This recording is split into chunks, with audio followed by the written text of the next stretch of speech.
Boa tarde, vamos só aguardar mais um minuto para que entrem todos os convidados.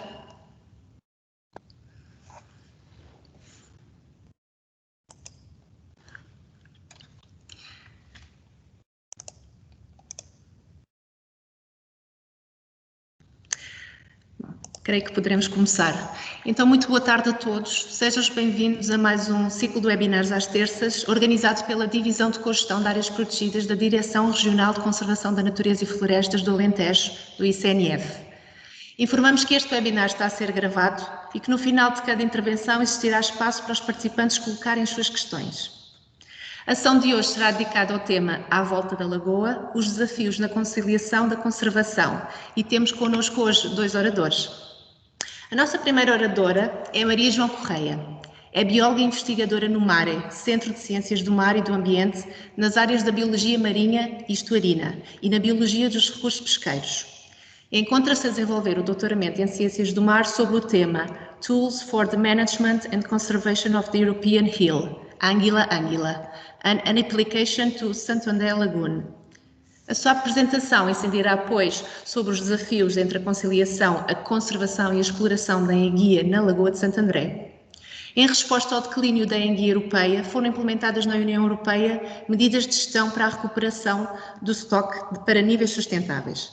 Neste contexto, a análise das ameaças e oportunidades para a gestão da enguia na Lagoa de Santo André, identificadas através do estudo sobre a atividade pesqueira nos últimos 20 anos e sobre as características biológicas da população de enguia em Santo André, evidenciam a variabilidade de contextos sociais e ambientais em que se desenvolve o problema da enguia. Vamos então ouvir a nossa convidada Maria João, que nos vai então fazer a sua apresentação. Força, Maria João. Obrigada. Vou então partilhar aqui no ecrã.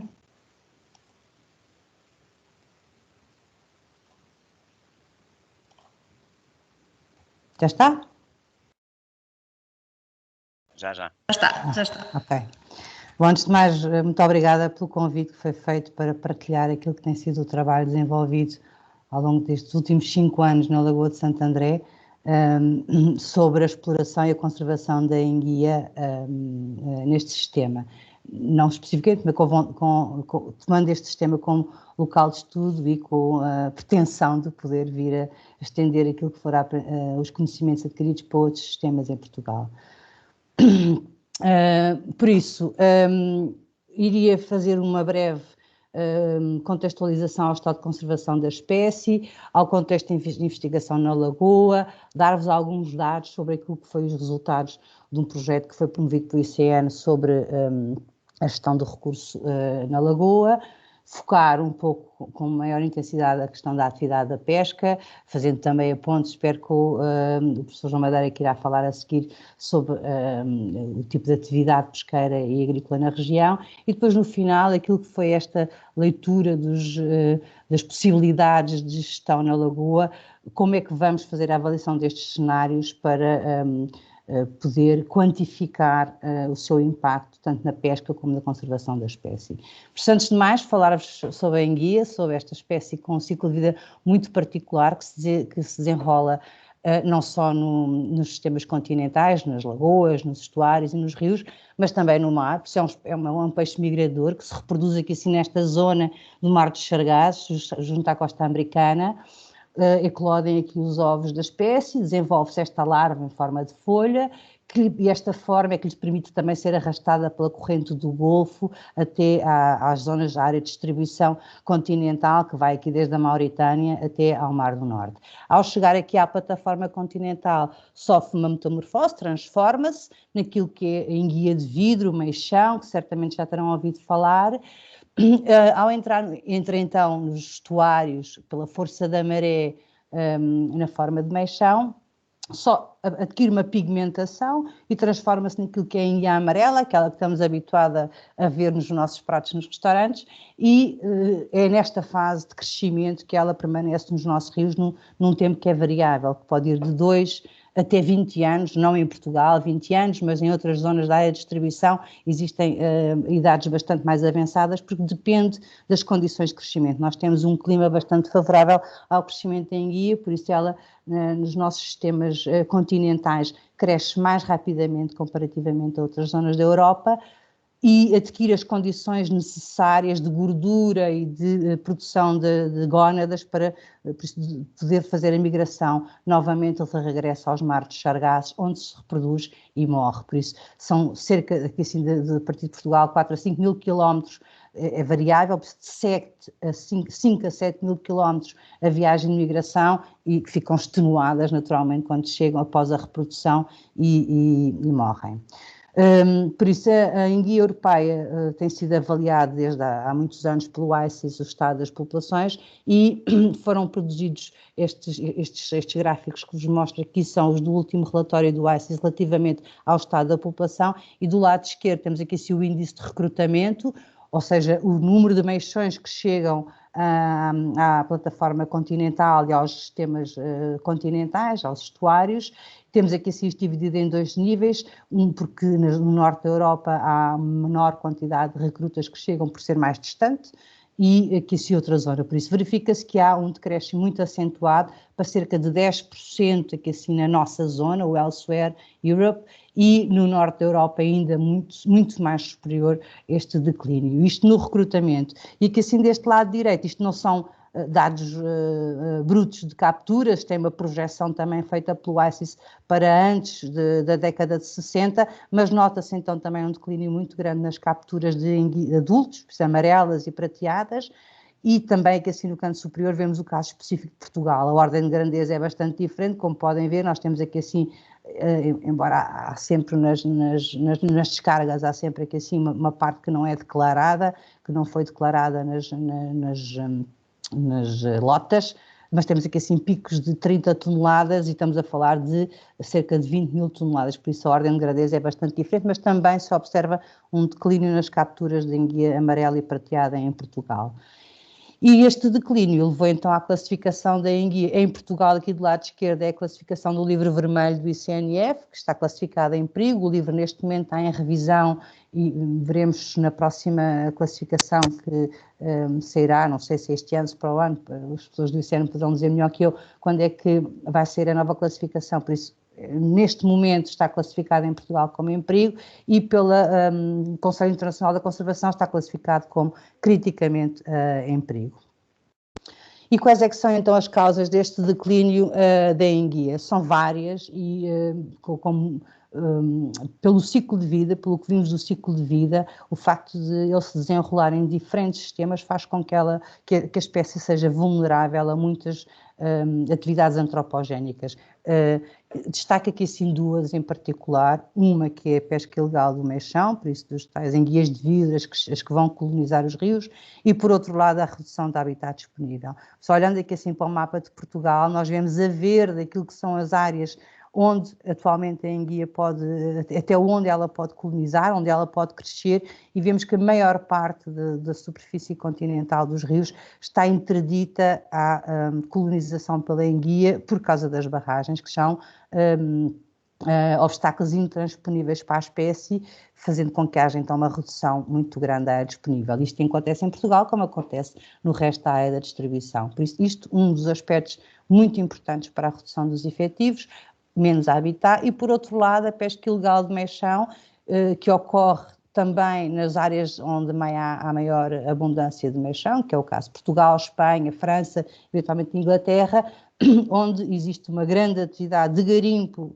ao meixão para exportação, é uma atividade ilegal, existem naturalmente zonas onde é permitida a pesca, em Portugal é permitida a pesca do meixão apenas no Rio Minho, por ser um rio internacional e por ser autorizada a pesca em Espanha, também considerou-se que em Portugal devia ter sido mantida também a autorização de pesca, mas no resto do país é interdita a pesca, em Espanha em França existem cotas, por exemplo, para a pesca do meixão, mas há uma grande atividade ilegal de pesca nos nossos estuários em Portugal, no estuário do Mondego, no estuário do Tejo e do Sado, e outros rios de menores dimensões existem grande quantidade de pesca ilegal de mechão, e isso é também uma das causas para o declínio. Mas a juntar a estas duas que destaquei aqui, sim, existem outras, como a poluição dos rios, alterações na corrente do Golfo. Por isso existiu um artigo recente que nos vem falar sobre o declínio da força da corrente do Golfo, e que tem influência na migração das larvas e da sua chegada ao continente europeu. Por isso, estas causas todas em conjunto contribuirão então para o declínio da espécie. Por isso, dentro deste contexto, a população de enguia europeia é apenas uma, reproduz-se no Mar dos Sargassos e depois as larvas migram para o continente europeu e norte da África e constitui apenas uma única população, e este estado de declínio levou então à declaração da enguia como estando fora dos seus limites biológicos e à implementação deste regulamento em 2007 na União Europeia, incitando todos os Estados-membros, obrigando todos os Estados-membros a conceber planos de gestão da enguia cujo target, cujo objetivo é a redução da pressão sobre a espécie e, em particular, que cada Estado-membro possa assegurar a fuga das prateadas, da biomassa de reprodutores de volta para o Mar dos Sargassos. Por isso, há que saber qual é que é a quantidade de indivíduos que nós temos, quantos deles é que vão pratear e desses que prateiam, quantos é que os tais 40% devem ser assegurada a sua fuga para o mar. Em Portugal, à semelhança de outros países, mas em Portugal em particular existe muita falta de informação sobre a enguia, sobre o estado da população, sobre quantas enguias é que existem em Portugal. Por isso, o plano de gestão de enguia adotou um princípio precaucionário, ou seja, sendo restritivo em relação à pesca, implementou grandes restrições à pesca da enguia, nomeadamente a criação de uma época de defesa entre outubro e dezembro, para assegurar a fuga das prateadas, porque é nessa altura, no outono e no inverno, mas especialmente a partir do outono, que se observa, que se verifica a fuga das enguias para o Mar dos Sargassos. Então foi introduzida esta interdição à pesca nesta altura para garantir a fuga dos reprodutores. Foram implementadas uma série de medidas para incrementar o habitat disponível, nomeadamente a construção de passagens para peixes. Foi intensificada a fiscalização da pesca ilegal de mechão e foi feita uma intensificação na recolha de dados. Ora, focando aqui naquilo que é o tema da nossa conversa de hoje, que é a Lagoa de Santo André, e porque que foi tão relevante fazer o trabalho aqui assim neste sistema. Porque a Lagoa de Santo André tem um contexto particular, porque é uma reserva, não é? É uma área protegida desde 2000, faz parte da Reserva Natural das Lagoas de Santo André e da Sancha, e cuja criação foi motivada por ter zonas úmidas de grande interesse ecológico e, por isso, importantes para a reprodução em invernada e para a migração de aves. O plano de gestão, o plano de ordenamento aprovado em 2007 vem naturalmente enaltecer estes objetivos, de promover a conservação dos valores faunísticos, mas também a necessidade de ter uma gestão sustentável da exploração dos recursos pesqueiros. Por isso não foi proibida a pesca da enguia, mas foi criada a regulamentação para que a pesca fosse, a pressão sobre a pesca fosse menor. E foi por isso criada, na sequência, a zona de profissional de pesca da Lagoa de Santo André, porque é uma zona, efetivamente, com grande interesse, onde o recurso tem uma grande tradição de exploração, desde o século XVIII que existe a pesca da enguia nesta lagoa, por isso houve uma comunidade, à semelhança de outras zonas do país, da Vieira de Leiria, que vieram à procura de bons recursos aqui para esta zona também, vieram implementar a arte-chave, e o professor João Madeira irá falar eventualmente um pouco sobre isso, não é? Foi uma grande migração de pessoas para esta região para a arte-chave e que durante o inverno, dada a impossibilidade de fazer a pesca no mar, se voltaram para a lagoa.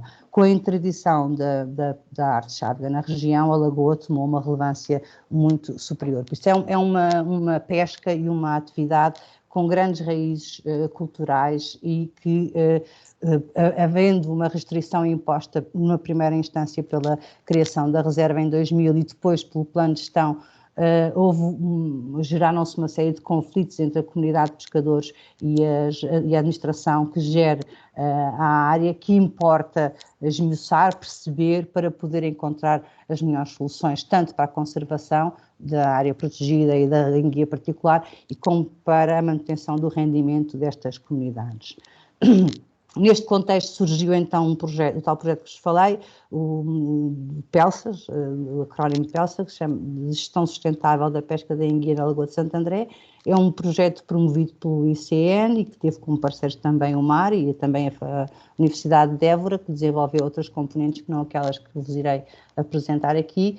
E perante então este contexto de importância socioeconómica do recurso, as condicionantes à exploração e o facto da Lagoa de Santo André ter umas características particulares relativamente a outros sistemas costeiros nacionais, como seja o facto de estar fechada a maior parte do ano ao mar, constituiu aqui um contexto de investigação importante para a promoção deste projeto. E havia aqui questões, então, que o PELSA pretendia responder, nomeadamente, estando a lagoa fechada ao mar, quando e como é que o meixão ou as enguias prateadas, o meixão entra e as enguias prateadas saem, quais é que são as características da população, as características biológicas da população na Lagoa de Santo André e qual é que é o impacto da pesca na população e na economia local. E foram estas as questões que o projeto pretendeu responder e que o meu trabalho também de investigação tem procurado responder. Por isso já vos falámos, muitos de vós conhecerão então a Lagoa de Santo André, saberão que é uma lagoa que está isolada ao mar por um cordão dunar e que apenas em março, abril, artificialmente, por isso é feita a abertura da lagoa que permite a renovação da água, a exportação da grande quantidade de matéria orgânica que a lagoa tem, que acumulou ao longo de um ano, mas também a entrada de larvas, como seja o caso, neste caso dos meixões, e outras espécies de peixes de juvenis que colonizam a lagoa nesta altura, por isso é só nesta altura, no início da primavera, quando se faz a abertura, que há esta troca entre o oceano e a lagoa. Mas, como vos disse, no caso das prateadas, o pico de migração é no outono, também não é em março, abril, o pico de migração do meixão, que também, embora seja variável, ocorre mais cedo, por volta de janeiro, fevereiro, é normalmente quando ocorre o pico de migração do meixão, por isso esta abertura, que não é coincidente com este pico, levantava a questão de como é que era feita a colonização ou a fuga das enguias prateadas para o mar. Foi feito durante um ano, 2015 e 2016, foram feitas no âmbito deste projeto muitas amostragens. Vou só focar aqui aquelas amostragens ou o trabalho que foi desenvolvido, que tem uma ligação muito direta com os pescadores e que fez com que houve aqui a criação de uma relação estreita entre os investigadores e os pescadores que nós consideramos relevantes. Por isso, numa primeira fase, então, foram feitas amostragens para perceber, então, se o meixão e quando é que o meixão colonizava a lagoa, e aqui sim só dar destaque a estas trouxas, que foi a metodologia que nós conseguimos encontrar para poder, por isso no fundo é um habitat artificial que era colonizado pelo meixão, foi aqui o melhor método que encontramos para conseguir quantificar o meixão que existia dentro da lagoa, ou a sua presença fora da época, antes da abertura da lagoa.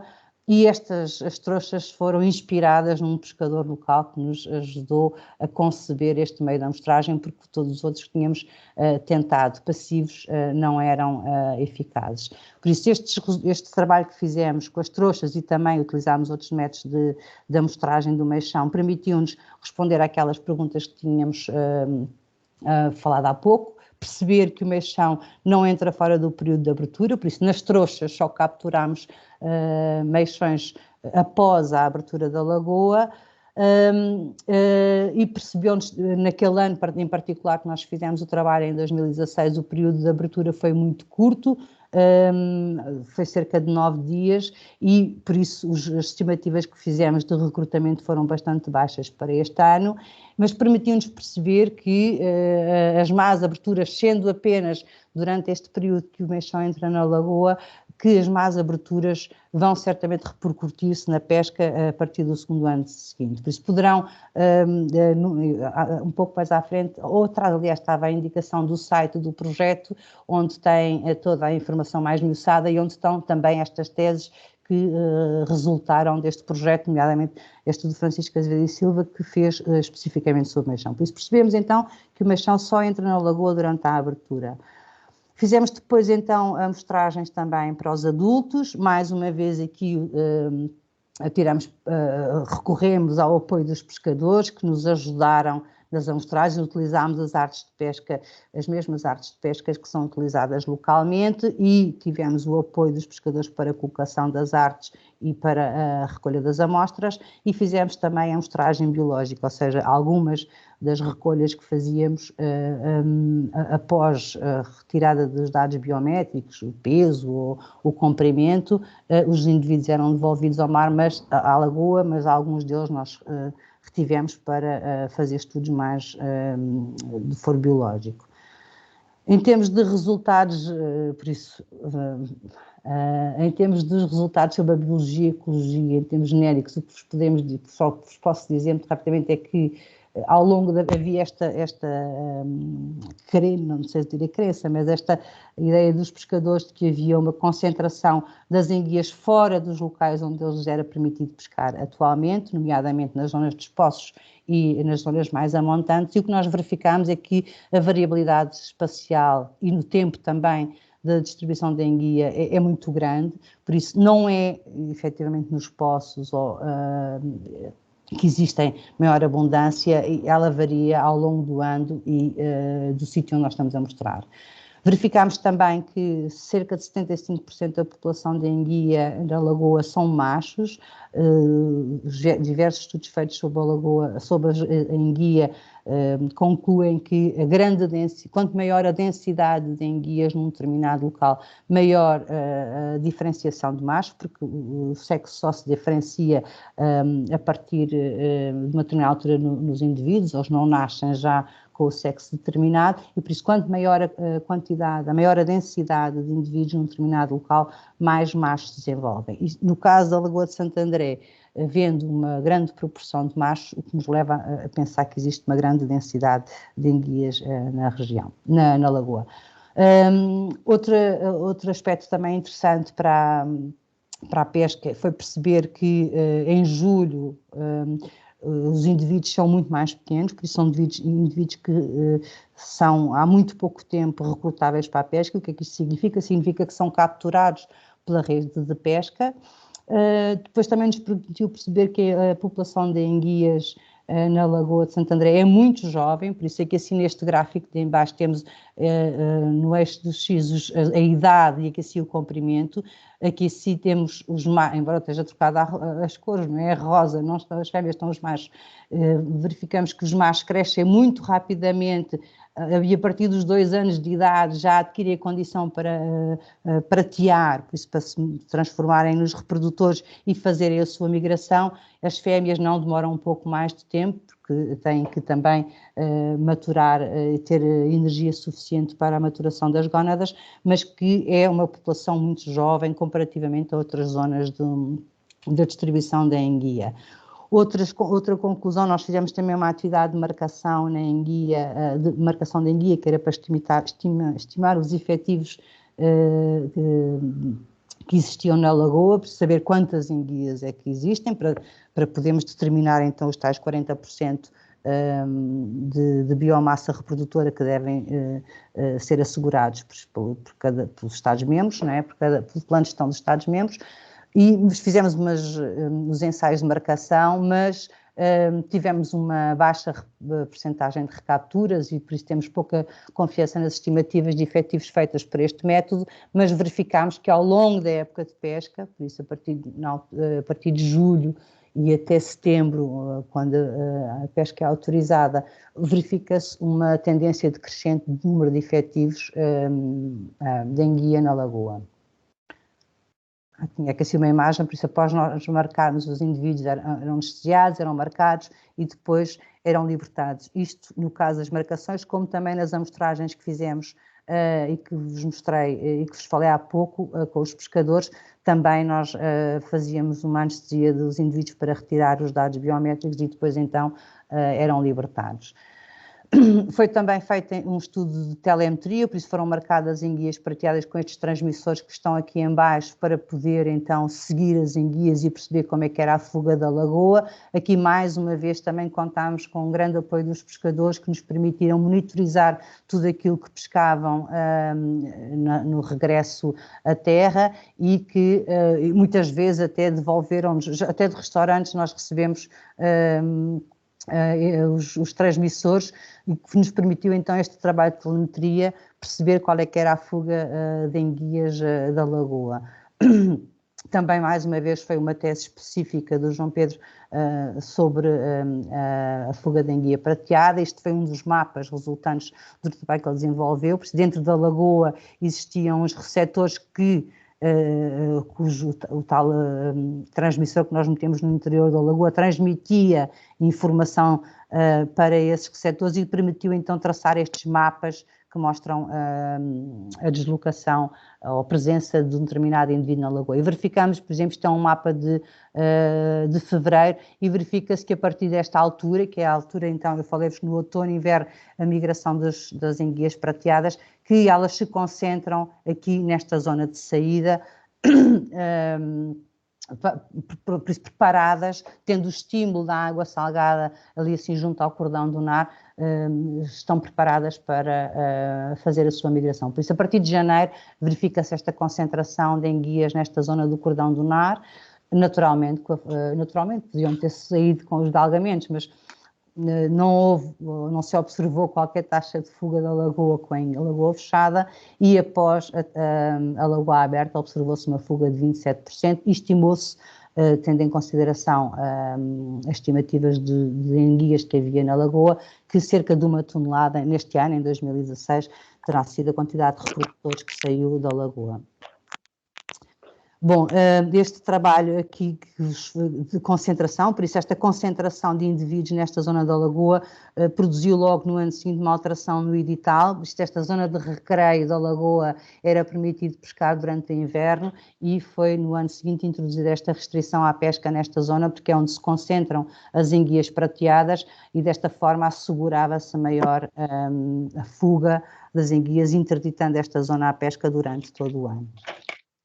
Foi também então feito um trabalho de recolha de dados relativamente junto à comunidade de pescadores para caracterizar a comunidade, seja através da elaboração de questionários, seja através da entrega e da disponibilidade voluntária dos pescadores para poderem preencher aquilo que era o produto da sua pesca diária.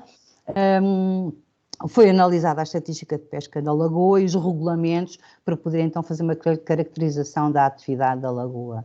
E o que é que se verificou nos anos de 2011 e 12, que já tinha também sido feito um trabalho na lagoa, e este 15-16, que foi quando se desenvolveu este projeto PELSA, foram inquiridos cerca de 40 pescadores, que era o número de licenças atribuídas na lagoa, e verificou-se que os pescadores são maioritariamente com idades superiores a 65 anos, que 29% têm a pesca como uma atividade, única atividade, embora se tenha registado um aumento de 2011, de 2012 para 15-16, quando em 2011 apenas 10% dos pescadores inquiridos tinham a pesca como única atividade. Na altura atribuímos este aumento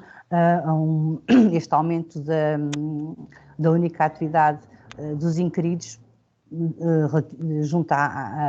por ser próximo de uma época em que estivemos em recessão, em crise, e que poderia ter havido alguns indivíduos que tenham passado a recorrer à atividade da pesca por falta de outras ofertas de trabalho.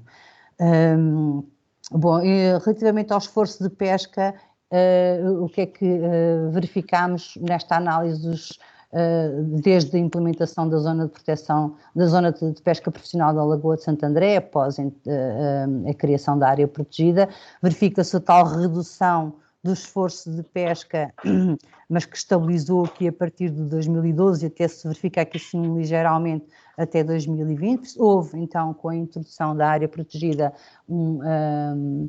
uma redução do esforço de pesca na lagoa. Houve a implementação desta restrição, desta época de defesa entre outubro e dezembro, com a aprovação do plano de gestão.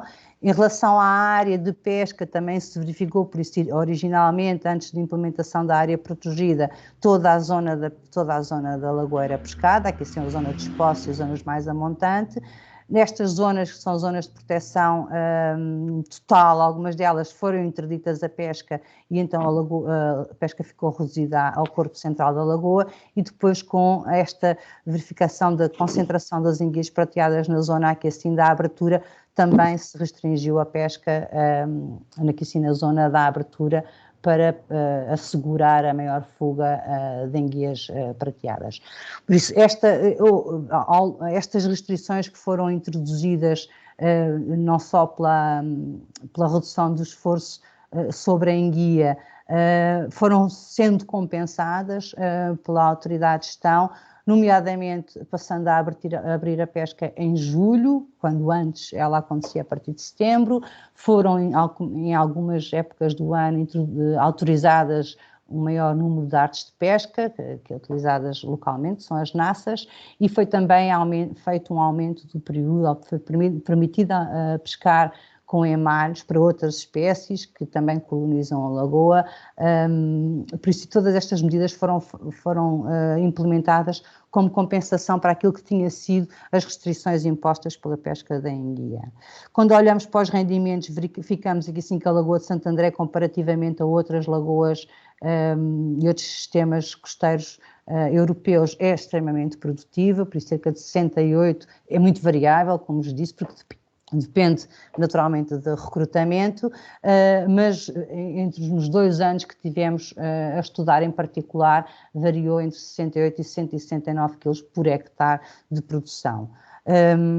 Embora estes dados que nós temos aqui, assim, a estatística de pesca, nesta primeira fase existia uma lota local, e que assim são os dados que voluntariamente os pescadores reportam ao ICN todos os anos. Voluntariamente não, é obrigatório fazer este reporte anual daquilo que é as suas capturas para poderem ter licença no ano seguinte, mas comparando aqueles que são os dados da estatística de pesca com aquilo que são as estimativas que nós fazemos com base nos diários de bordo, verificamos que há é subestimada esta captura pelos dados da estatística oficial, e essa substituição é variável, entre 37% e 60%. E para além disso, embora esteja interdita a captura de enguia prateada, ela acontece na lagoa, continua a acontecer na lagoa. Quando fomos fazer a avaliação daquilo que foram os dados que obtivemos pelos diários de bordo com as capturas e com o preço da enguia, preço de venda da enguia nos tais 2 anos de estudo, verificamos que, em média, a pesca da enguia contribui com cerca de 50% para o rendimento dos agregados familiares. Isto é realmente relevante para estas 40 famílias que continuam a desenvolver a sua atividade na lagoa, e que demonstra então a importância que tem a pesca da enguia na Lagoa de Santo André e a necessidade de criar medidas que compatibilizem então a conservação da espécie, mas também a atividade profissional. Fizemos depois também uma avaliação daquilo que era a percepção dos pescadores relativamente às medidas de gestão, e gostava de destacar aqui assim 2 aspectos. Isto são o mesmo inquérito feito em 2011, 12 e 15, 16. Houve aqui 2 tipos de mudanças no caso das áreas de pesca. Por isso, numa primeira fase, os pescadores não concordavam com o facto das zonas amontantes estarem interditas à pesca, mas que com o tempo e com esta aproximação entre a comunidade de pescadores e a administração e neste caso também a comunidade científica com o trabalho que fomos desenvolvendo, houve uma maior aceitação do número da área de pesca, da interdição da área de pesca e também do número de licenças atribuídas. Mas, por outro lado, continuou em desacordo relativamente ao número de naças que é autorizado e à proibição da pesca da enguia prateada. Porquê? Porque o argumento utilizado pelos pescadores é que na altura da fuga da enguia prateada, por isso no outono, a interdição, aliás, de outubro a dezembro, quando está interdita a pesca, é uma altura em que a lagoa está fechada, por isso, na perspectiva dos pescadores, não faz sentido esta proibição da enguia prateada e por isso continua em desacordo com esta medida que existe na lagoa. Mas embora exista então esta discórdia em relação a algumas das medidas, há um sinal positivo relativamente a esta capacidade adaptativa da gestão àquilo que têm sido os dados que vão sendo conhecidos relativamente à enguia, embora os esforços ainda não sejam totalmente conhecidos pela comunidade. Diga? Alguém? Bom, esta apresentação depois pode ser disponibilizada, por isso era muita informação para vos conseguir passar aqui em meia hora, mas isto será aquilo que é o quadro que permite identificar os conflitos principais que existem entre a comunidade dos pescadores e aquilo que são os objetivos de conservação na área protegida e também os objetivos específicos para a enguia em particular, e é com base nestas questões em conflito que iremos fazer uma análise de cenários de exploração e ver que impacto é que esses diferentes cenários, estas diferentes medidas podem ter tanto na conservação da espécie, neste caso o indicador que vamos medir será a biomassa de reprodutores, como no rendimento dos pescadores. Por isso vamos, com todas estas informações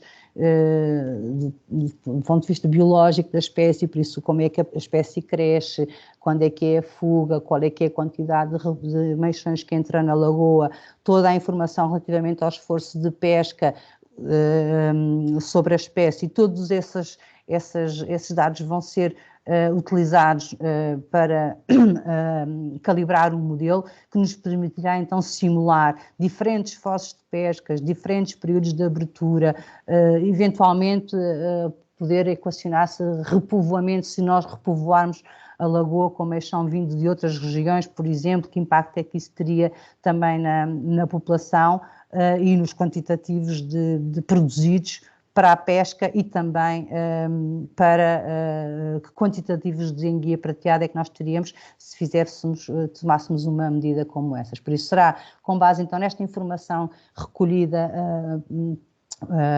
no âmbito deste projeto e neste momento é o trabalho que eu estou a desenvolver, é calibrar este modelo para poder então fazer simulações com diferentes cenários e poder fazer a avaliação com base nestes dois indicadores e poder oferecer, ter disponível essa informação para o gestor poder implementar as medidas que melhor vão ao encontro da gestão sustentável da enguia aqui na Lagoa de Santo André. Por isso, perante esta percepção da importância, da relevância da enguia para o rendimento da comunidade e perante a importância cultural e social que a pesca da enguia tem na lagoa, perante aqueles que são os vários objetivos de conservação, não é só a enguia, mas a avifauna, porque a abertura da lagoa também é feita nesta altura, porque há constrangimentos relativamente à reprodução da avifauna que exigem que assim seja. Por isso, quando se faz uma avaliação, os cenários que iremos avaliar, terão que ter em consideração todos estes múltiplos objetivos para que possamos ter respostas e que essas respostas possam informar os gestores das melhores decisões a tomar. Mas o que foi para nós relevante também compreender ao longo deste trabalho é que esta aproximação que foi feita à comunidade pescatória através de todo o trabalho que desenvolvemos, sempre com o apoio dos pescadores. Foi muito importante e também todo o esforço feito do ICN para reunir com os pescadores e poder definir a regulamentação também teve um papel importante nesta melhor percepção que eles têm da necessidade de regulamentar relativamente à exploração dos recursos. E também, por outro lado, continua a haver um acompanhamento, a ser monitorizada a enguia na lagoa através de uma Data Collection Framework, por isso recolha de dados que a enguia foi incluída a nível nacional e neste caso a Lagoa de Santo André é um dos locais também onde é feita esta monitorização anual do estado da população e o acompanhamento à atividade de pesca através dos diários de bordo. Esta relação com a comunidade permite-nos ter dados de melhor qualidade e que permitam fazer uma melhor avaliação do estoque e com uma melhor avaliação podemos fazer medidas mais concretas e mais específicas para os objetivos que nos propomos. Por outro lado, no caso específico da proibição da pesca de enguia prateada na Lagoa de Santo André, nestas épocas de outubro a dezembro, foi sugerido que pudesse ser reajustada esta proibição, porque efetivamente nesta altura a lagoa está fechada ao mar e poder eventualmente, além da pesca da enguia na lagoa termina em setembro, poder eventualmente alargar o período para um pouco mais de tempo, para além de setembro, e não proibi-la porque está desajustada e ela não sai da lagoa nesta altura. E por outro lado, é importante melhorar o controle e a fiscalização de forma a que os pescadores possam também evitar pescar em enguia prateada, já que é interdita a sua captura na lagoa e observa-se que continuam a fazê-lo. E pronto, muito obrigada. Muito obrigada. Espero não ter estendido muito mais do que era suposto. Não, creio que não.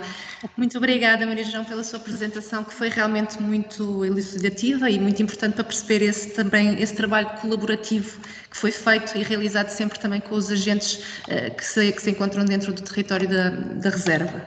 Abrimos então agora um espaço para debate, para questões, e creio que já temos uma pessoa, o David Gorgulho, que poderá ter a palavra.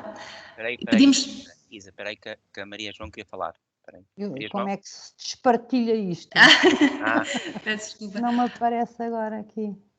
Tens? Lá em cima nas mais ações, nos 3 pontinhos, creio que por aí. Espera. É que como estava na apresentação e não via ninguém, não é? Oi, continua a partilhar, penso eu. Não. É? Acho que tem um quadrado com a seguir ao microfone. Já está. Ok, muito bem. Ok. Penso então que temos condições então para colocar à discussão e às questões que possam surgir. E já temos uma pessoa, como estava a dizer, David Gorgulho, pode colocar a sua questão? Sim, senhores. Então, muito boa tarde a todas e a todos. Eu gostava, em primeiro lugar, deixem-me só disponibilizar aqui a câmara, gostava, em primeiro lugar, de saudar a Direção Regional do ICNF por esta iniciativa. Eu sou Presidente da Junta de Freguesia de Santo André. Portanto, como devem de imaginar, é com natural satisfação que vejo a nossa lagoa ser alvo de discussão e, em particular, esta questão tão concreta desta conciliação entre a conservação e a exploração da enguia na Lagoa de Santo André. E devo dizer-vos que isto tem sido um tema que tem merecido, não só nos últimos tempos, mas com particular incidência nos últimos tempos, uma preocupação muito grande por parte de todas as entidades. Da Junta de Freguesia de Santo André, da Câmara Municipal de Santiago de Cacém, da Agência Portuguesa do Ambiente, do ICNF, naturalmente, e como não poderia deixar de ser, dos nossos pescadores, que são aqueles que estão, obviamente, mais interessados, para já não falar da questão da restauração e da economia local, porque temos todo um círculo que está em torno desta questão e que adquire aqui particular importância para aquilo que é a nossa vitalidade também, não só ao nível da economia, mas também ao nível turístico e, obviamente, em primeiro lugar, daquilo que é a subsistência destas famílias. Gostava de saudar com particular entusiasmo a doutora Maria João Correia, pelo seu magnífico trabalho aqui de investigação, mas também gostava de incentivá-la, e pelo que percebo e pelo que eu vi, já está em cima da mesa esta questão esta simulação, que é desejável, como dizia há pouco, e usando palavras suas, sobre como é que está a situação atual, que eu lhe posso garantir que é muito diferente de 2015 e 2016. Nós, ainda na semana passada, estivemos com a engenheira Olga Martins e mais um conjunto de técnicos do CNF a discutir com os pescadores, precisamente, a questão da abertura da Lagoa ao Mar, que está para breve, e as questões técnicas da abertura, e obviamente também falámos sobre todas estas questões que estivemos aqui a abordar, e a verdade é que esta compensação, para usar aqui a expressão que foi usada, esta compensação que foi usada pode ter resultado eventualmente na altura em relação às restrições que foram impostas, mas a verdade é que hoje em dia ela é de facto altamente castradora para com a nossa comunidade pescatória, que se vê, e vou aqui usar uma expressão dos nossos pescadores, vê-se confinada a um alguidar para poder pescar na nossa lagoa. Há essa questão da enguia prateada que é de facto relevante, e nós queremos ser promotores do equilíbrio, mas a verdade é que a tendência dos últimos anos, nas palavras dos pescadores, é altamente desequilibradora para aquilo que se pretende de equilíbrio nestas questões entre a conservação e a exploração da enguia.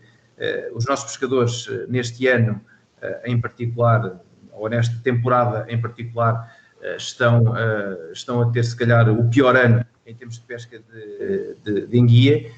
Até é contraproducente, ou se calhar dói um pouco, para não dizer muito, porque se olharmos para a nossa lagoa nestes dias, e em virtude do inverno chuvoso que tivemos, ela está, se calhar, num dos seus picos de beleza maiores, mas a verdade é que os nossos pescadores estão num dos seus maiores picos de tristeza. E, de facto, esta questão de em 2015, 2016, cerca de 50% dos nossos pescadores já estar de acordo com as medidas que tinham sido implementadas, havendo, portanto, uma redução em relação ao nível de descontentamento de 2011, 2012. Se calhar, se formos perguntar aquilo que se passa hoje em dia aos nossos pescadores, eu penso que a percentagem se aproximará muito dos 100% do nível de descontentamento. Eu penso que é importantíssimo salvar a nossa comunidade pescatória e a nossa lagoa com a maior urgência possível. Eu penso que temos que passar à ação. Há outros casos aqui que estarão em cima da mesa, como a questão do desassoreamento das margens, da limpeza dos fundos, que não tem sido assim tão bem conseguida, à conta de uma ou outra abertura da lagoa menos conseguida, e obviamente que isso nos preocupa enquanto freguesia, enquanto junta de freguesia, enquanto representantes da população, e obviamente de uma comunidade pescatória que faz parte da nossa história, que diz muito à Costa de Santo André e à Lagoa de Santo André, e que, obviamente, nós queremos aqui ver debatida, mas fundamentalmente queremos ver resolvida, porque senão, daqui a 10, 20 anos, e se calhar estou a ser otimista, nós vamos ter o desaparecimento da pesca na Lagoa de Santo André. Eu penso que seria um momento de grande tristeza e uma subversão completa daquilo que é a nossa história e que é a freguesia de Santo André. Muito obrigado.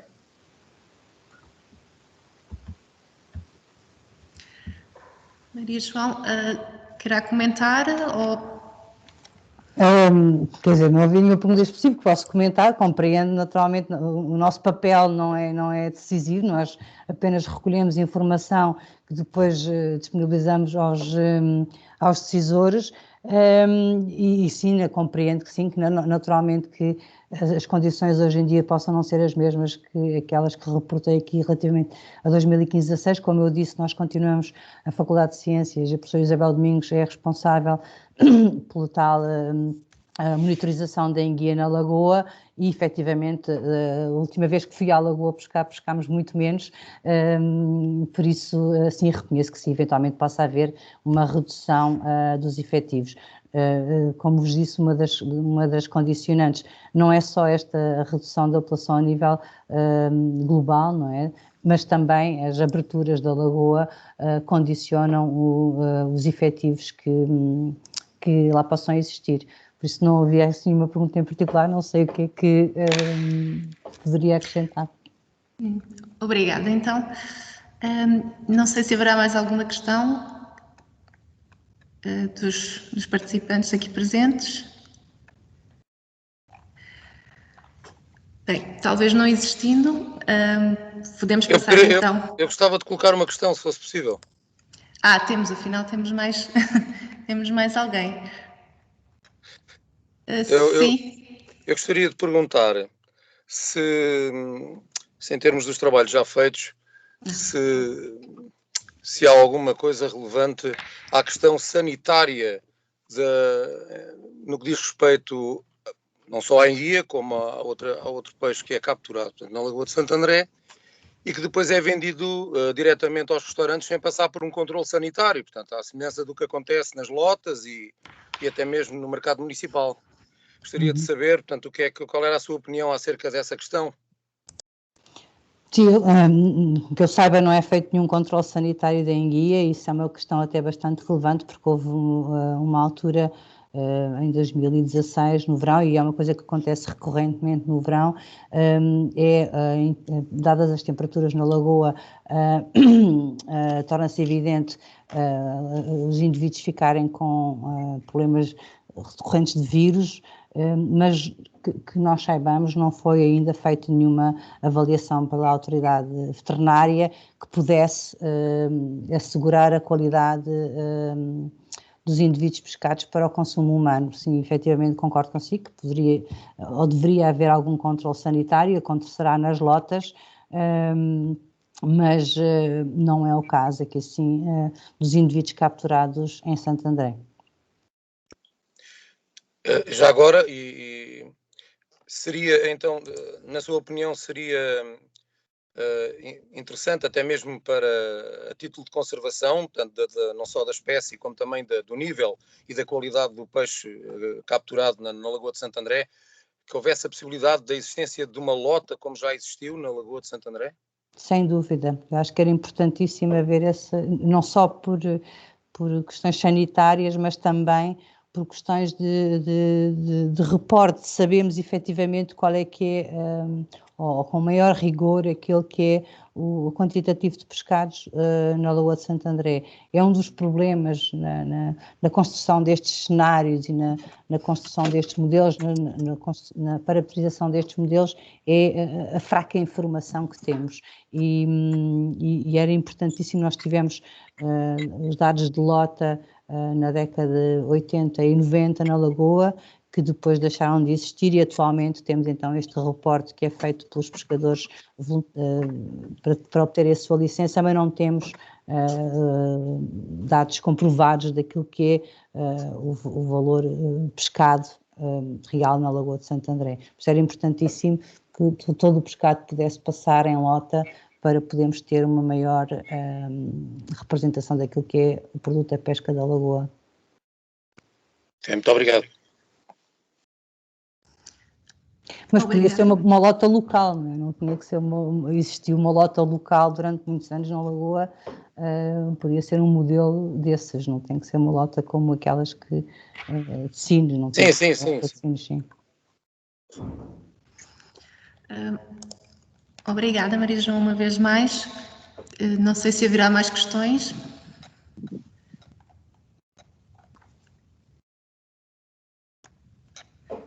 Bem, para já não creio.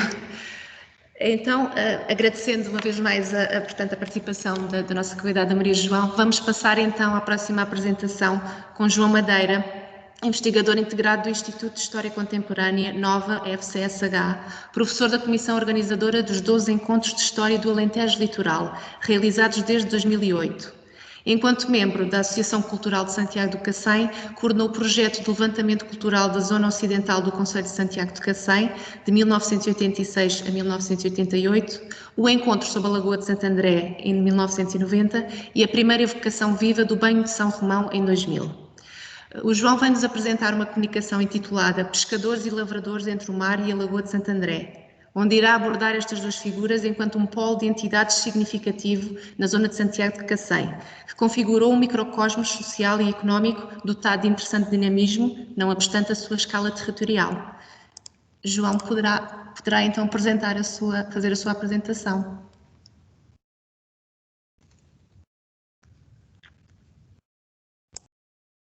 O som, João. Muito obrigado. Boa tarde a todos e a todas. Portanto, a perspectiva em que me coloco é, como penso que já deu para perceber, é numa perspectiva histórica, numa perspectiva de observação retrospectiva. Portanto, provavelmente, se isto não causar muita turbulência durante a exposição, poderei recorrer a uma ou outra imagem, mas vamos ver. Bom, aqui há alguns anos atrás, há bastantes anos atrás talvez, em conversa com uma senhora que amanhava a terra junto ali à escola de Brescos, ela dizia-me que a zona, aquela região, aquela zona, aquele território, era uma espécie de alternância entre Charneca e Várzea. E dizia que, na opinião dela, aquilo seria assim até ao fim do mundo. Teria uma dimensão... É claro, eu achei muito interessante esta observação, porque naquele universo circunscrito de que ela falava, que era o seu universo, reportava-se a um território onde, de facto, a alternância entre Charneca e Várzea era dominante.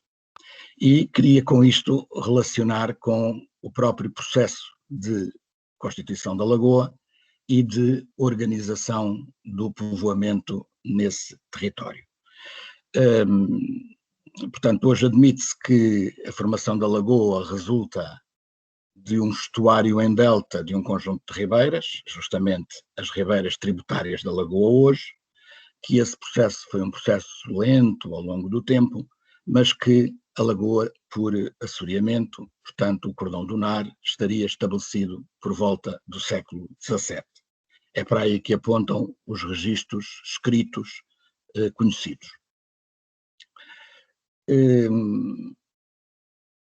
Aliás, na cartografia do século XVII, há um mapa creio que de 1660, que é um mapa que aponta este território como a Lagoa de Pera.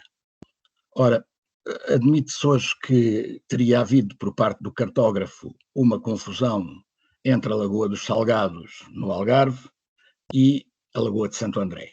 Mas o que é fundamental é que no século XVII a representação cartográfica era ainda de uma lagoa de contornos instáveis, portanto não completamente fechada ou permanentemente fechada,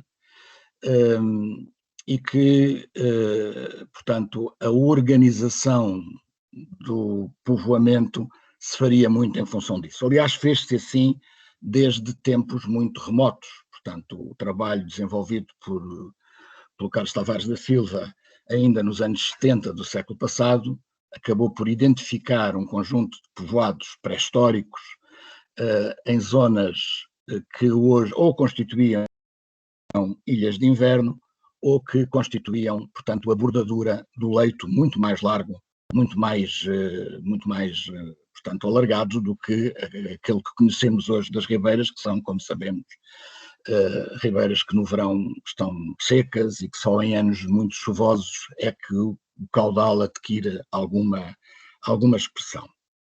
De qualquer modo, esta configuração de várzeas que correspondem a terrenos mais ou menos alagados do curso das ribeiras acabaria por determinar a organização do espaço. Essa organização é uma organização que está relativamente estabelecida justamente no século XVII, exatamente, no século XVIII, porventura até um pouco antes. Claro que o que nós temos é a zona que hoje corresponde à costa de Santo André, completamente desabitada e em que os montes, portanto as zonas e as instalações, quer de habitação, quer as instalações anexas agrícolas, se iam desenvolvendo ao longo nas margens desses cursos, nas margens afastadas desses cursos de água. E que essas atividades agrícolas eram atividades agrícolas que resultavam justamente a partir do século XVII do processo natural ou do processo intencional de abertura da lagoa ao mar, aquilo a que se chamava na altura o sangramento da lagoa. Portanto, a necessidade de abrir a lagoa a partir de determinada altura e assim instituído por postura municipal, portanto, o ordenamento da atividade humana através da postura municipal previa ou contemplava essa situação, que era a situação de que a abertura da lagoa permitiria o esvaziamento, digamos assim, de uma vasta zona inundada durante o período da invernia, o que deixava sobre o solo uma camada de sedimento muito fina, a que na época se chamava a nata, e diziam que a abertura da lagoa justificava o inateiramento da própria terra. E isso representava um fator acrescido de fertilização da terra. Estamos a falar de um período em que, do ponto de vista agrícola, as principais culturas eram culturas que dependiam, em maior ou menor grau, da própria presença da água e do próprio processo de fertilização que acabei de referir. E isso significava qualquer coisa como termos, fundamentalmente, milho e feijão nesta zona, ou nas zonas, na área mais próxima dos montes, naturalmente, hortejos e zonas de pomar. Aquilo que transforma esta zona, e transforma a vários níveis, é a partir do início do século XIX, o aparecimento do arroz. Portanto, a cultura do arroz, que a partir do início do século XIX, vem alterar, quer do ponto de vista da própria propriedade, quer do ponto de vista dos rendimentos que a exploração do arroz proporcionava. Portanto, o regime de exploração do arroz, ainda que baseado em propriedades de pequena e de média dimensão e em áreas relativamente circunscritas, de qualquer modo correspondia a uma cultura muito lucrativa, uma vez que se baseava em formas de exploração que assentavam em ritmos intensivos e num objetivo de maximização de lucro, o que significava a introdução de relações de produção já de tipo capitalista a partir do início do século XIX, com tudo o que isso naturalmente suscitava do ponto de vista de transformações de natureza social, porque de pequenos e médios lavradores passamos a ter, mesmo que não possuindo diretamente a terra, mesmo que a arrendando, uma camada de rendeiros ou lavradores capitalistas prósperos, em que essa prosperidade, relativamente prósperos, à escala, estamos sempre a falar à escala desta zona, e em que esses rendimentos proporcionavam desafogo económico. Bom, e claro que nesta altura há já uma prática de pesca na lagoa. Essa prática de pesca na lagoa é-nos indicada através da documentação histórica existente, pelo menos a partir de qualquer coisa como 1680. Portanto, em 1680, portanto, na segunda metade do século XVII, nas posturas antigas, há já referência aos peúis de brescos, onde se semeava milho e feijão e linho.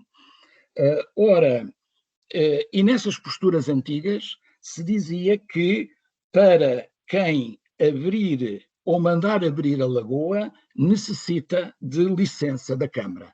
Isto, da Câmara Municipal. Isto significa que desde essa altura a Lagoa de Santo André é propriedade municipal. Isto suscitou já no século XX, no primeiro terço do século XX, uma polémica interessante entre a Câmara Municipal e a Direção dos Serviços Hidráulicos, que chamava a si a posse da lagoa, acabando a Comissão de Peritos nomeada para resolver este diferendo entre a Câmara Municipal e o Estado, acabando essa Comissão de Peritos por concluir que a lagoa era efetivamente, por tradição, uma propriedade municipal. E, portanto, a questão que se colocava em termos da exploração da lagoa, da exploração das atividades no interior da lagoa, colocavam-se em termos do arrendamento. E há referências a arrendamento da lagoa em asta pública, portanto, por licitação, desde também finais do século XVII. Esta licitação e este arrendamento da lagoa é um aspecto que me parece interessante sublinhar, porque nos reporta também para formas de, enfim, de exploração que, não sendo ou podendo não ser propriamente capitalistas, são de qualquer coisa que nós poderíamos chamar de protocapitalistas, porque muitas vezes para arrematar a lagoa, o que se fazia de 3 em 3 anos, portanto, no fundo, para concentrar os capitais, enfim, necessários a essa arrematação, podiam-se juntar 2 ou 3 habitantes, alguns deles da vila, para, portanto, arrematarem a lagoa. O que significava que a exploração da lagoa seria rentável do ponto de vista económico. E essa rentabilidade decorria naturalmente da pesca. Em 1685, são, por exemplo, referidos 13 espécies de peixe na lagoa, entre os quais sargos e linguados, por exemplo, que é uma coisa, enfim, quando hoje olhamos para aquilo que é a realidade da pesca na lagoa, e como acabámos, aliás, de ouvir com a questão da enguia, é um pouco inimaginável essa situação. Agora, quer em relação à exploração agrícola das zonas a montante, quer em relação à exploração da pesca na lagoa, e já lá vamos à questão da pesca no mar, em relação a uma ou outra, as posturas municipais refletem a necessidade do ordenamento dessa exploração económica, seja ela agrícola, seja de natureza pescatória. E há um conjunto muito interessante de posturas municipais, posturas antigas, algumas delas anteriores ao século XVII, ou que são fixadas no século XVII, e outras que vêm praticamente até ao século XX, que mostram a grande importância que é dada pela administração municipal na proteção dessas atividades.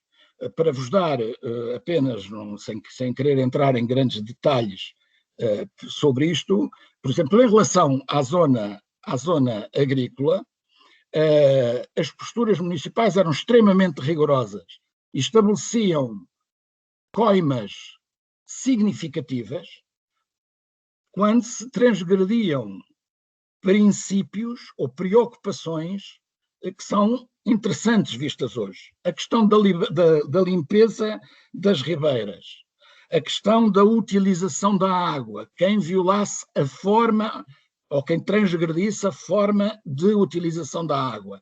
Encarada essa forma de utilização da água a 2 níveis, ao nível dos lavradores ou ao nível dos moageiros, porque o que temos também desde o século XVII é aquilo que hoje não existe, pura e simplesmente já, nem na memória física do território, nem mesmo na memória praticamente das pessoas vivas, que é um conjunto de moinhos de água, de azanhas, que beneficiavam da força motriz da água e que moíam o cereal, naturalmente, e que a partir do século XIX moíam designadamente arroz.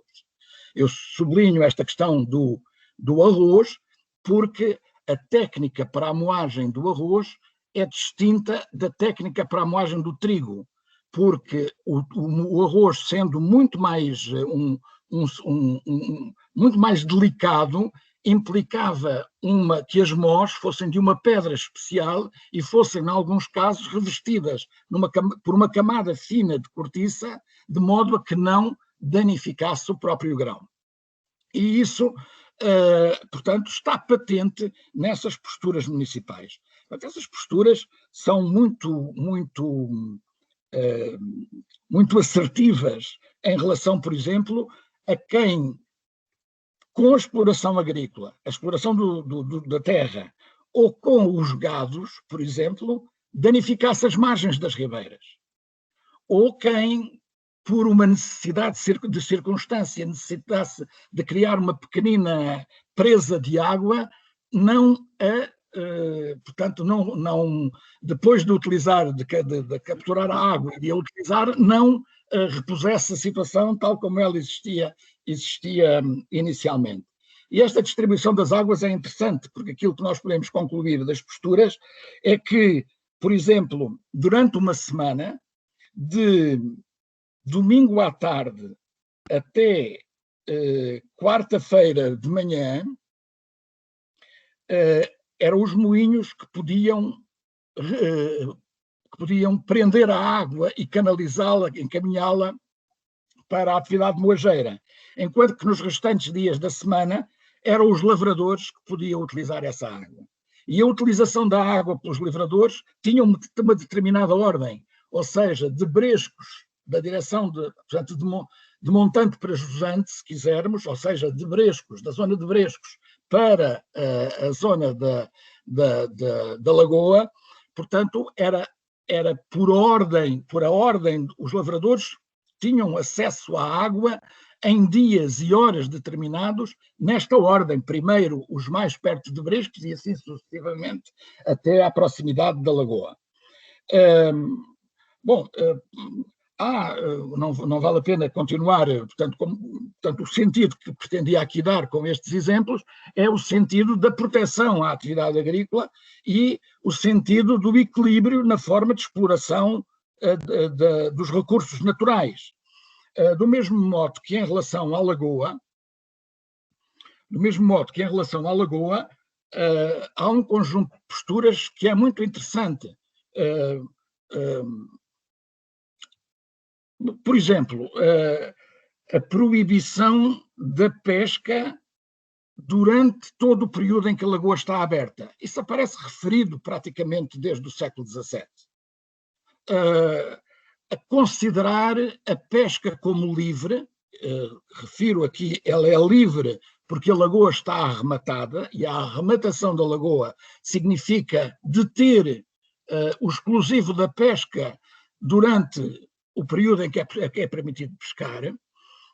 Portanto, a pesca é livre durante dia e meio enquanto a lagoa depois da lagoa estar aberta, é proibida enquanto a lagoa está aberta, e depois da lagoa fechar, essa pesca volta a ser proibida nas posturas mais antigas de maio a setembro, e nos restantes meses, nos restantes meses, ela é proibida com exceção do rendeiro. E o rendeiro, por sua vez, é obrigado a portanto, levar à vila para consumo qualquer coisa como 4 arrobas semanais de peixe, que poderia ser à quinta-feira à tarde ou à sexta-feira de manhã. Aquilo que nos termos da postura se chamava o tempo próprio para cada uma destas atividades. Portanto, aquilo que nós temos é um conjunto de posturas que regula a atividade económica, por um lado, e depois uma polémica muito interessante também que se vai desenvolver a partir de metade do século XIX e que tem que ver com a própria produção do arroz. Portanto, ou seja, se as técnicas de cultivo do arroz eram ou não prejudiciais à saúde. Ora, no período anterior à exploração do arroz, ou nas áreas em que não se explorava arroz, aquilo que nós tínhamos era, portanto, zonas pantanosas e, portanto, zonas palúdicas suscetíveis de gerar febres. Portanto, havia um problema de saúde pública que se discute muito na segunda metade do século XIX. Essa discussão é uma discussão que envolve autoridades municipais, como envolve autoridades sanitárias da época, como envolve outros notáveis, digamos assim, com as devidas aspas, de interessados, de gente interessada no próprio problema. E a grande questão que se coloca aqui é se a exploração do arroz é melhor ou pior do que a existência de pântanos. Claro que a conclusão é uma conclusão óbvia. Portanto, é mais importante explorar o arroz do que ter a zona como uma zona palúdica e, portanto, como uma zona que portanto, provoca uma zona de febres potenciais acrescida, não é? Portanto, aliás, as descrições, há algumas descrições do século XIX, por exemplo, há uma descrição muito conhecida do Oliveira Martins, no prefácio à História de Portugal, das histórias de Portugal do século XIX, em que a descrição que faz dos habitantes desta zona é uma descrição bastante pessimista e que, aliás, em determinadas circunstâncias, essa situação até é muito negativa para a própria imagem que se tem da população a nível local. E o arroz é considerado como um fator de prosperidade, portanto, porque permite de algum modo melhorar a situação. Hoje, é claro, quando nós falamos da cultura do arroz, falamos de uma coisa do passado. Portanto, a cultura do arroz foi, como se sabe, proibida na zona quando há um processo grande, intenso, de transferência da propriedade por expropriação no processo de implementação do projeto industrial da área de Sines, que, como sabem, portanto, abrangeu esta faixa litoral e, portanto, se considerava que, portanto, a cultura do arroz era uma cultura que prejudicava o ambiente.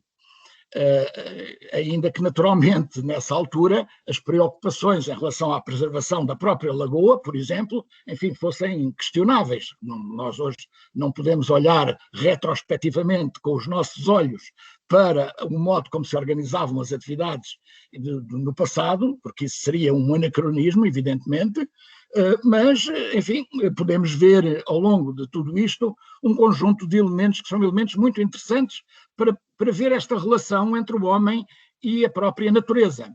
Eu referia isto dizendo que, ao mesmo tempo que havia estas preocupações em relação à cultura do arroz, havia aquele megalómano projeto de implantação de Santo André, que terminaria desde onde se começaram a construir estes núcleos dispersos até às próprias margens da lagoa. Portanto, reparem que isto era uma coisa completamente megalómana, meio desproporcionada, em que as margens da lagoa poderiam servir, inclusivamente, como uma espécie de porto de recreio. Ora, esta situação é a situação que marca, portanto, esta zona num período que é um período de cerca de 3 séculos. E, portanto, estamos a falar hoje de um tempo que acabou, com exceção dos problemas que hoje se colocam à pesca na lagoa. Portanto, estamos a falar de um tempo que terminou. Então, de um ciclo histórico que terminou, ou de vários ciclos históricos que foram terminando.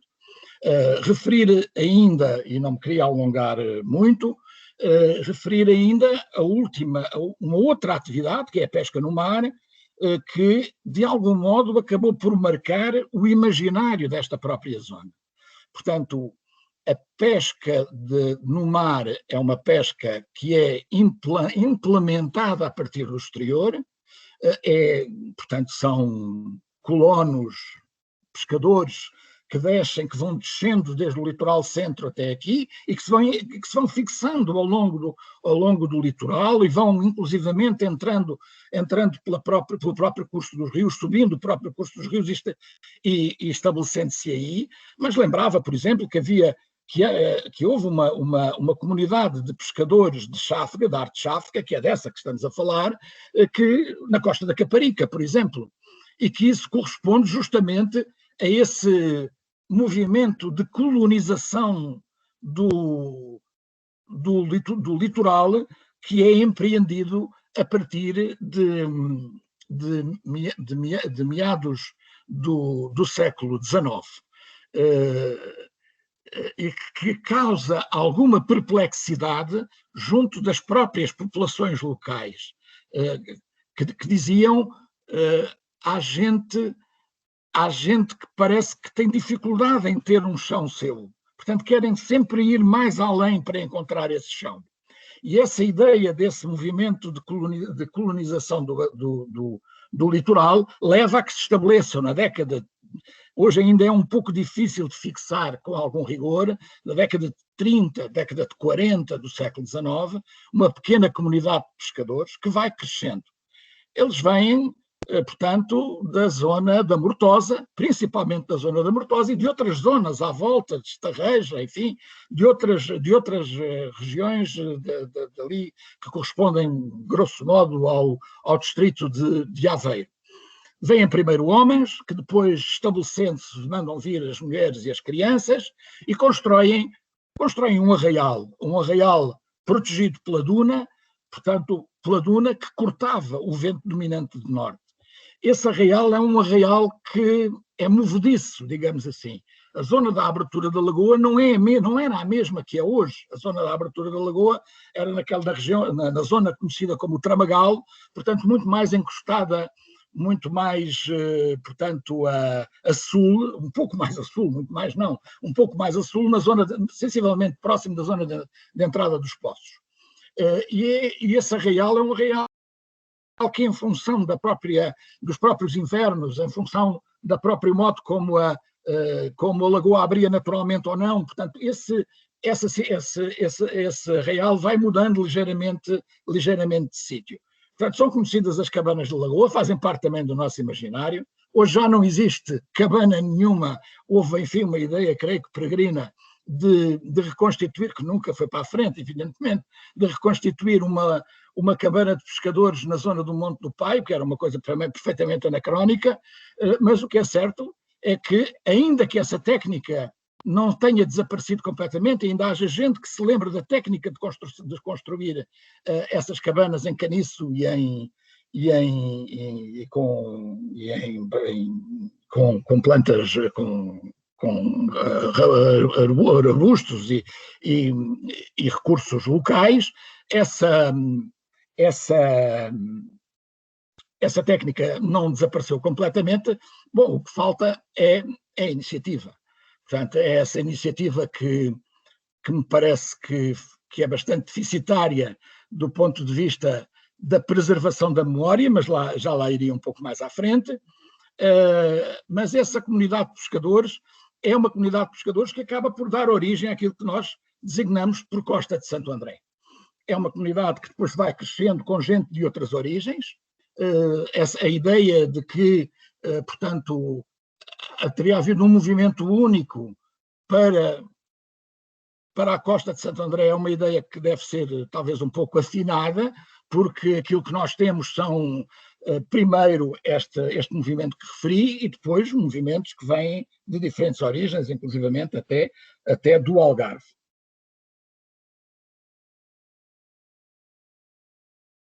Professor, ficou sem som. Peço desculpa, parece que ficou sem som. Sim, fiquei efetivamente. Dei para aqui um toque nisto e desativei o som. Peço desculpa.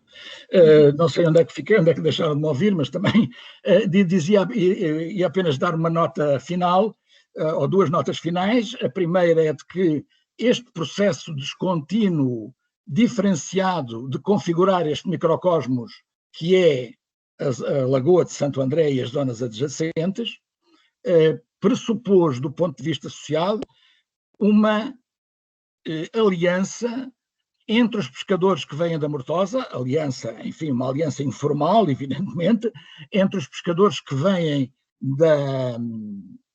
que vêm da zona do litoral centro, e os agricultores locais. É agricultores locais que já vinham desenvolvendo a cultura do arroz. É isso que permite os capitais necessários à constituição, por exemplo, das companhias, cuja memória também está muito perdida. A companhia é a forma tradicional de organização do trabalho da arte cháfega, que implicava efetivamente capitais com algum vulto, porque a estrutura da exploração pescatória por arte cháfega era uma estrutura que implicava, quer dos barcos às redes, a utilização de capitais com algum significado. E esses capitais são, no caso concreto aqui da zona, resultam dessa aliança, que é uma aliança que tem expressão, por exemplo, a nível matrimonial. E é essa, no fundo, se a pesca tem necessidade de ter capitais e, portanto, estabelecer esta aliança com os lavradores a nível local, inversamente, há uma outra necessidade, que é a pesca não constitui atividade exclusiva da própria comunidade pescatória e, portanto, no tempo em que a pesca não se faz, esses pescadores dedicam-se à agricultura. E dedicam-se à agricultura não só na zona, como incorporando os ranchos trabalhadores, que chegam a ir, no caso concreto do arroz, até ao Vale do Sado, até praticamente à zona da Comporta, e por vezes galgando o próprio Sado, para trabalharem na exploração do arroz, como forma naturalmente de subsistência. E, portanto, é este complexo que está aqui, que foi durante muitos anos um complexo microcósmico, digamos assim, muito virado para dentro de si próprio, porque se nos lembrarmos, por exemplo, que a estrada que só foi a estrada de acesso à costa, só foi terraplanada em 1940 e que só foi alcatroada em 1958, e que a inauguração da primeira carreira de transportes públicos para a costa de Santo André foi em 1956, e se nós estamos a referir um período com esta profundidade temporal, nós conseguimos perceber o que era esta comunidade. É uma comunidade, de qualquer modo, que se integra que se integra bem na própria lógica de freguesia. A freguesia de Santo André é uma freguesia de que há registros desde o século XVI, é uma freguesia que tem um processo de constituição interessante, porque ainda hoje nós podemos verificar isso. Portanto, a freguesia, como todas a nível do país, organiza-se em função da igreja. A igreja representa o polo aglutinador da freguesia. Aqueles que frequentam a igreja são os fregueses e, portanto, a localização geográfica da igreja de Santo André domina toda a freguesia, não é? Claro que as mudanças e as circunstâncias históricas transferiram o eixo dinâmico da freguesia hoje da aldeia para o centro urbano, para a jovem cidade, digamos assim. Mas, de qualquer maneira, ainda no trabalho do levantamento cultural que foi feito aqui há 30 anos, quase, havia gente que dizia, quando nós, portanto, fazíamos a prospecção arqueológica e quando encontrávamos, por exemplo, vestígios de ocupação romana e que perguntavam aos homens da terra de que tempo é que isto será, todos eles diziam, isto é do tempo da igreja. Ou seja, havia aqui, era do tempo da igreja, com certeza que era muito mais antigo, mas o facto de dizerem que era do tempo da igreja significava é do tempo da fundação da freguesia. E, portanto, esta ligação, esta ideia da freguesia é uma ideia que acaba por constituir, de algum modo, alguma unificação natural dos habitantes de toda esta zona. Claro que quando nós falamos dos pescadores, falamos de uma comunidade fortemente religiosa. Aliás, havia uma prática que hoje até praticamente desapareceu da memória, que era de que quando a pesca se tornava possível, quando abria a época da pesca, o primeiro lance de peixe escolhido na lagoa era designado como o lance do santo, cujo rendimento era entregue à igreja, à sede da paróquia, portanto à igreja de Santo André. Bom, Não me vou alongar muito mais, queria apenas concluir dizendo que há aqui todo um conjunto vastíssimo de memória social que me parece absolutamente fundamental preservar. Naquilo que é possível hoje preservar, porque já se perdeu muita coisa. Eu há pouco referia a questão dos moinhos de água. Eu lembro, por exemplo, que talvez o último moinho de água, de que me recordo, que ainda tinha parte da sua maquinaria no interior, já estava praticamente em ruínas, foi destruído porque se entendeu que a curva do caminho que contornava o moinho era formava um ângulo muito incómodo para a circulação e, portanto, tratou-se de destruir uma parte do moinho para que a curva se fizesse com mais facilidade. E eu creio que e lembro-me, por exemplo, muito próximo da Lagoa, uma velha máquina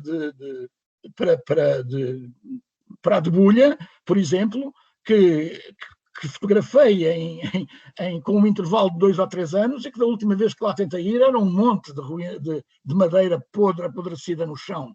E, portanto, há aqui um conjunto de património que é um património material e que é também um património imaterial, e há um conjunto de preocupações que atravessaram todo este tempo que, do meu ponto de vista, me parece ser fundamental preservar, porque mesmo os grandes problemas que hoje se colocam em épocas completamente diferentes, de densidade muito diferente, de complexidade muito diferente, terão necessariamente qualquer coisa a beneficiar se nós percebermos como é que o homem, ao longo do tempo, procurou o equilíbrio entre as atividades que desenvolvia e os recursos que explorava. Obrigado. Muito obrigado, João, pela sua interessante apresentação, que mostra aqui toda a cultura identitária aqui da zona da reserva e a sua evolução histórica. Eu abrimos então espaço para a colocação de questões. Pedíamos que, se fosse possível, portanto, fazê-la oralmente para criarmos aqui uma dinâmica. Não sei se haverá pessoas que se inscrevam.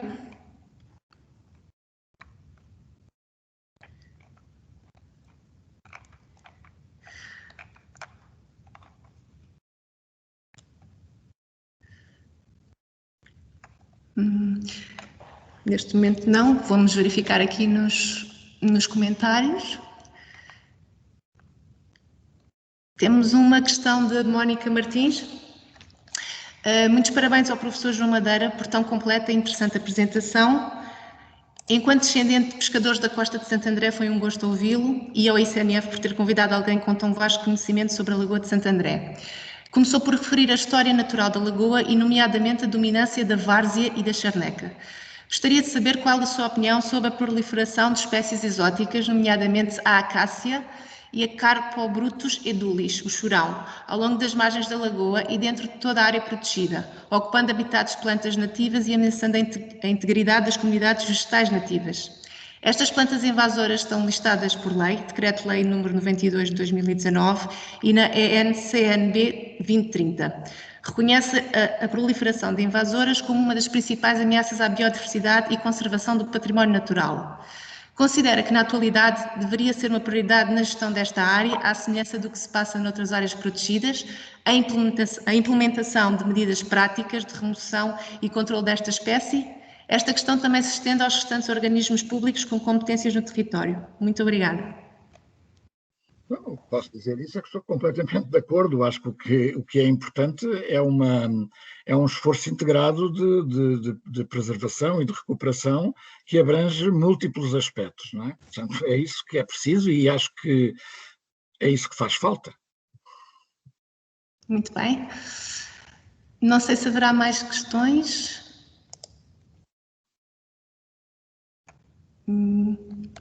Vamos aguardar só mais uns instantes. Bem, creio que até agora não surgiu mais nenhuma questão. Bom, resta-nos então agradecer estas tão interessantes apresentações que tivemos, agradecer a presença dos oradores e a participação de todos os que estiveram a assistir. Desejamos uma boa tarde e aproveitamos também para informar que no dia 16 de março o nosso webinar terá como tema Como posso contribuir para a biodiversidade da minha propriedade. Até lá, desejamos um bom resto de semana, bom trabalho para todos e até a próxima terça-feira, peço desculpa. Até a próxima terça-feira.